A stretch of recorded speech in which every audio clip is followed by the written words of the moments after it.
He became a billionaire before turning 30. His company was valued at more than $32 billion. Investors compared him to the next Warren Buffett. Some even believed he would become the world's first trillionaire. But if you met Sam Bankman-Fried back then, you probably wouldn't have guessed he was one of the richest people alive. He rarely wore expensive suits. Instead, he showed up in wrinkled t-shirts, baggy shorts, and worn-out sneakers.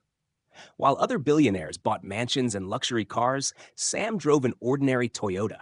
He often slept on a beanbag chair inside his office instead of going home. His messy hair became part of his image. His lifestyle seemed strangely ordinary, almost too ordinary. The media praised him as the billionaire who didn't care about money, a genius who wanted to give away his fortune to make the world a better place. He claimed wealth was never the goal. It was simply a tool, a way to earn more so he could donate more. Millions of people believed him. Celebrities admired him. Politicians welcomed him. Wall Street trusted him.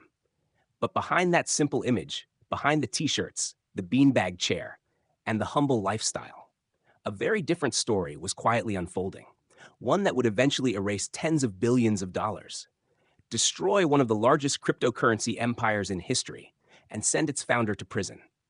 So was Sam Bankman-Fried really the billionaire who never cared about money? Or was that humble image the greatest investment he ever made?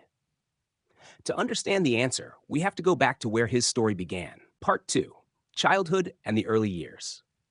Long before Sam Bankman-Fried became one of the most famous names in cryptocurrency, he grew up in a very different world. He wasn't raised in poverty. He wasn't a college dropout building a company in a garage. In many ways, Sam's path looked almost designed for success. He was born in 1992 and raised in Stanford, California. His parents were both respected law professors at Stanford University. Education was a constant part of family life. Conversations around the dinner table often revolved around logic, ethics, mathematics, and solving difficult problems. From an early age, Sam showed an unusual talent for numbers. He loved puzzles, probability, and complex mathematical games. Unlike many future entrepreneurs, he wasn't interested in becoming famous. He wasn't fascinated by expensive cars or luxury lifestyles. He was fascinated by finding systems that other people didn't understand. After graduating from high school, Sam attended the Massachusetts Institute of Technology, better known as MIT. There, he studied physics. But what attracted him wasn't physics alone. It was rational thinking. The idea that every problem could be analyzed, calculated, and solved. While many students dreamed of launching startups, Sam became interested in a philosophy known as effective altruism. Its central idea was simple: earn as much money as possible, not to spend it, but to give it away in ways that could help the greatest number of people. The philosophy deeply influenced him. Instead of asking, "How can I become rich?" Sam began asking, "How can I make the most money so I can donate the most money?" It sounded noble, almost impossible to criticize. After graduating from MIT, he joined the quantitative trading firm Jane Street. There, he learned how professional traders used mathematics, algorithms, and massive amounts of data to profit from tiny price differences in financial markets. The experience sharpened his skills. But after several years, Sam believed he had discovered an even bigger opportunity. A new financial world that was still in its infancy. Cryptocurrency. It was risky, unregulated, chaotic. Most people dismissed it as a passing trend. Sam saw something completely different. He believed crypto could become the fastest path to building an enormous fortune. And if his philosophy was correct, the faster he became rich, the faster he could save the world. Part 3, The Rise of a Crypto Billionaire. In 2017, Sam Bankman-Fried left Jane Street with a bold idea. He believed the cryptocurrency market was wildly inefficient. Bitcoin could trade at dramatically different prices depending on the country. In Japan, for example, Bitcoin often sold for thousands of dollars more than it did in the United States. To most people, it was just an odd market quirk. To Sam, it looked like free money. He founded a trading firm called Alameda Research. Its strategy was simple: buy Bitcoin where it was cheap, sell it where it was expensive. Repeat the process over and over. The profits came quickly. Within a few years, Alameda had become one of the biggest trading firms in the crypto industry. But Sam wasn't satisfied. He wanted something even bigger. In 2019, he launched a cryptocurrency exchange called FTX. The timing couldn't have been better. Crypto was exploding in popularity. Millions of new investors entered the market. FTX grew at an astonishing speed. The platform attracted professional traders with advanced features and lower fees than many competitors. Investors rushed to back the company. Some of the biggest venture capital firms in the world poured billions of dollars into FTX. Its valuation climbed rapidly. $10 billion, $20 billion, eventually $32 billion. Sam Bankman-Fried became one of the youngest self-made billionaires in history. The media couldn't get enough of him. Magazine covers called him a genius. Television networks invited him for interviews. He appeared alongside world leaders, celebrities, and business icons. Tom Brady became an ambassador for FTX. Supermodel Gisele Bündchen promoted the company. Major League Baseball signed sponsorship deals.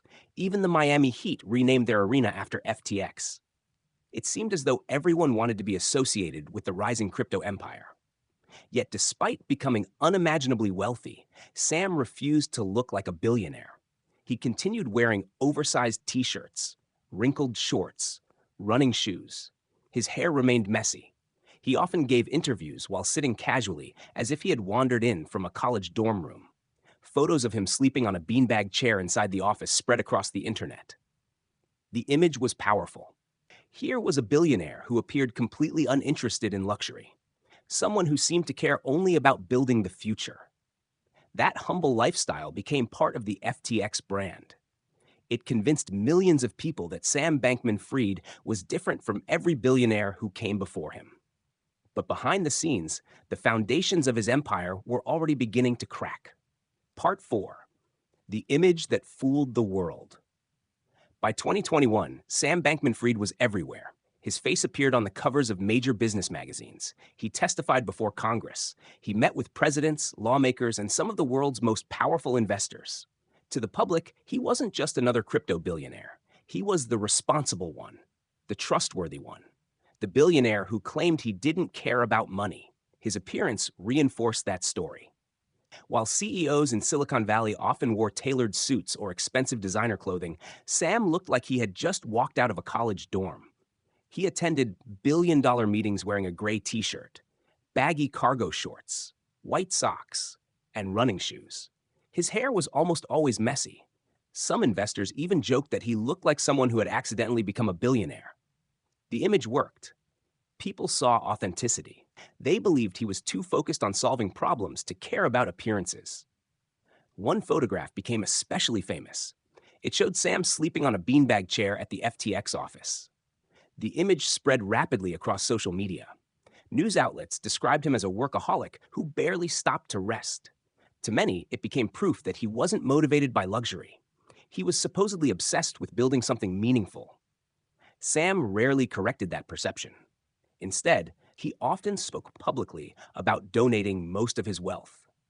He promoted the philosophy of effective altruism, the idea that earning enormous amounts of money was justified if it allowed you to help millions of people later. It was a compelling story. A billionaire who dressed like a student, slept in the office, planned to give away his fortune. The public loved it. Investors trusted it. But while that image was growing stronger every day, something far more important was happening behind closed doors. FTX customers believed their money was safely sitting on the exchange. In reality, billions of dollars were quietly being moved elsewhere. Very few people knew it. And when the truth finally emerged, the entire empire collapsed almost overnight. Part 5. The fall of the billionaire who didn't care about money. Everything changed in November 2022. A leaked financial document raised alarming questions about Alameda Research. The trading firm that Sam had founded years earlier appeared to be heavily dependent on a cryptocurrency created by FTX itself. The revelation shocked the crypto industry. If the document was accurate, the two companies were far more connected than anyone had realized. Then came the moment that changed everything. Changpeng Zhao, better known as CZ, the CEO of Binance, announced that his company would sell its holdings of FTT, the token issued by FTX. The market panicked. Within hours, customers rushed to withdraw their money. Billions of dollars flowed out of FTX in what became one of the largest bank runs in financial history. But there was one problem. the money wasn't there. According to prosecutors, billions of dollars in customer deposits had been secretly transferred from FTX to Alameda Research, where the funds were used for risky investments, loans, political donations, and luxury real estate purchases. The company that millions trusted didn't actually have enough cash to return what its customers believed they owned. In just a few days, the empire collapsed. FTX filed for bankruptcy. More than 1 million customers were left wondering whether they would ever recover their money. Sam Bankman-Fried's fortune, once estimated at over $26 billion, virtually disappeared overnight. The man who had been celebrated as crypto's brightest genius became the face of one of the biggest financial scandals of the century. Then came the trial. Federal prosecutors accused Sam of orchestrating a massive fraud by misleading investors, lenders, and FTX customers about how their money was being used. Sam maintained that he had made mistakes, but insisted he never intended to commit fraud. The jury disagreed. In 2023, he was found guilty on multiple felony counts, including fraud and conspiracy. Months later, he was sentenced to 25 years in federal prison. The contrast was impossible to ignore. For years, the world had admired the billionaire who claimed he didn't care about money. But in the end, it wasn't his simple clothes or humble lifestyle that defined his legacy. It was the billions of dollars that vanished, and the trust that disappeared with them. Part 6. Where is Sam Bankman-Fried today? Today, Sam Bankman-Fried is no longer known as the billionaire who wanted to change the world. He is remembered as the founder of one of the most dramatic corporate collapses in modern financial history. After the fall of FTX, bankruptcy teams spent months tracing billions of dollars in missing assets. Customers, investors, and regulators all wanted answers. How could one of the world's largest cryptocurrency exchanges collapse so quickly? The investigation revealed a business far different from the one the public believed existed. The image of the humble billionaire, the oversized t-shirts, the messy hair, the beanbag chair. Those became symbols of a story that millions had accepted without questioning. Today, Sam Bankman-Fried is serving a 25-year federal prison sentence after being convicted on multiple fraud-related charges. His appeal process is ongoing, but the empire he built no longer exists. FTX has entered a long restructuring process, with efforts continuing to recover assets and return money to customers. The company that was once worth $32 billion disappeared in a matter of days. Perhaps the biggest lesson isn't about cryptocurrency or investing. It's about appearances. For years, people believed Sam was different because he didn't look like a billionaire. He dressed casually. He drove ordinary cars. He claimed he wanted to give away his fortune. Those choices helped build one of the most trusted personal brands in the financial world. But character isn't measured by what someone wears, and honesty can't be judged by a simple lifestyle. Sam Bankman-Fried's story reminds us that humility can be genuine, but it can also become part of a carefully crafted public image. In the end, it wasn't the t-shirt that mattered. It wasn't the beanbag chair. It wasn't the messy hair. It was what was happening behind the scenes. Because sometimes the people who appear to care the least about money end up losing more of it than anyone could have imagined. What do you think? Was Sam Bankman-Fried a visionary who made catastrophic mistakes, or was his humble image always part of a much bigger illusion? Let us know your thoughts in the comments below.